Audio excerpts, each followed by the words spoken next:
एक छोटे से गांव में सूरज नाम का लड़का रहता था। उसका परिवार बहुत गरीब था, लेकिन वे लोग बहुत ईमानदार और मेहनती थे। सूरज के पिता हरिराम खेतों में मजदूरी करते थे और उसकी माँ कमला लोगों के घरों में काम करती थीं। घर बहुत छोटा था, मिट्टी की दीवारें और छप्पर की छत थी। बारिश के दिनों में छत से पानी टपकता था, लेकिन फिर भी उस घर में प्यार और अपनापन बहुत था।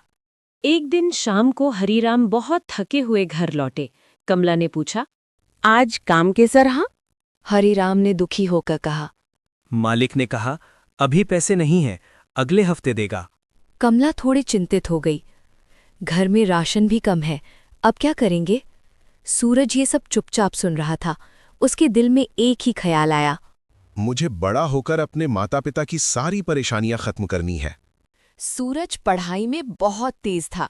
उसके शिक्षक मास्टर जी उसे बहुत पसंद करते थे। एक दिन क्लास में मास्टर जी ने कहा, बच्चों, अगर मेहनत और ईमानदारी हो तो इंसान कुछ भी हासिल कर सकता है। फिर उन्होंने सूरज की तरफ देखकर कहा, मुझे पूरा विश्वास है कि सूरज एक दिन बहुत बड़ा आदमी बनेगा। क्लास के सभी बच्चे तालियां बजाने लगे, लेकिन कुछ बच्चे सूरज का मजाक भी उड़ाते थे। वे कहते, अरे गरीब का बेटा बड़ा आदमी बनेगा। सूरज को बुरा लगता था, लेकिन उसने कभी हार नहीं मानी। एक दिन सूरज स्कूल से घर लौट रहा था। रास्ता जंगल के किनारे से होकर जाता था। अचानक उसकी नज़र सड़क पर पड़े एक बड़े काले बैग पर पड़ी। सूरज ने इधर उधर देखा, लेकिन वहां कोई नहीं था। उसने धीरे से बैग उठाया और खोला। बैग के अंदर बहुत सारे पैसे और ज़रूरी कागज़ थे। सूरज की आंखें हैरान रह गई। उसने सोचा, इतने पैसे, अगर मैं ये घर ले जाऊं तो हमारे सारे दुख खत्म हो जाएंगे। फिर उसने अपनी माँ को याद किया, जो दिन भर मेहनत करती थी। उसे अपने पिता याद आए, जो खेतों में काम करते करते थक जाते थे। उसका मन डगमगाने लगा, लेकिन तभी उसे अपने पिता की एक बात याद आई, बेटा, चाहे कितनी भी मुश्किल आए, ईमानदारी कभी मत छोड़ना। सूरज ने गहरी सांस ली और कहा, नहीं, ये पैसे मेरे नहीं हैं। बैग के अंदर एक पहचान पत्र था। उसमें लिखा था, नाम सेठ गोविंदास, पता बड़ा बाजार, शहर। सूरज ने तय किया कि वो बैग उसके मालिक को लौटाएगा। अगले दिन सुबह वो शहर के लिए निकल पड़ा। रास्ता बहुत लंबा था, लेकिन सूरज बिना रुके चलता रहा। शहर पहुंचकर सूरज ने कई लोगों से पूछा, सेठ गोविंदास की दुकान कहाँ है? काफी पूछने के बाद उसे रास्ता मिल गया। जब वो दुकान पर पहुंचा तो उसने देखा कि वहां बहुत भीड़ थी।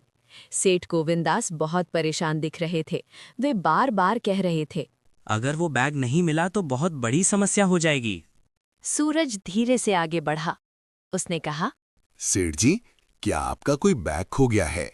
सेठ जी ने तुरंत पूछा, हाँ बेटा, क्या तुम्हें मिला है? सूरज ने बैग आगे बढ़ा दिया। सेठ जी ने बैग खोला। अंदर सारे पैसे और कागज सुरक्षित थे। उनकी आंखों में खुशी के आंसू आ गए। सेठ गोविंददास ने कहा, बेटा, तुमने बहुत बड़ा काम किया है। उन्होंने जेब से पैसे निकालते हुए कहा, ये लो 20,000 रुपए इनाम के तौर पर। सूरज ने विनम्रता से कहा, नहीं सेठ जी, मैंने सिर्फ अपना कर्तव्य निभाया है। ये सुनकर वहां खड़े लोग हैरान रहते। सेठ जी ने पूछा, बेटा, तुम्हारे पिता क्या करते हैं? सूरज ने जवाब दिया। वो मजदूरी करते हैं। सेठ जी कुछ देर चुप रहे, फिर बोले, आज से तुम्हारी पढ़ाई का पूरा खर्च मैं उठाऊंगा। सूरज की आंखों में खुशी के आंसू आ गए।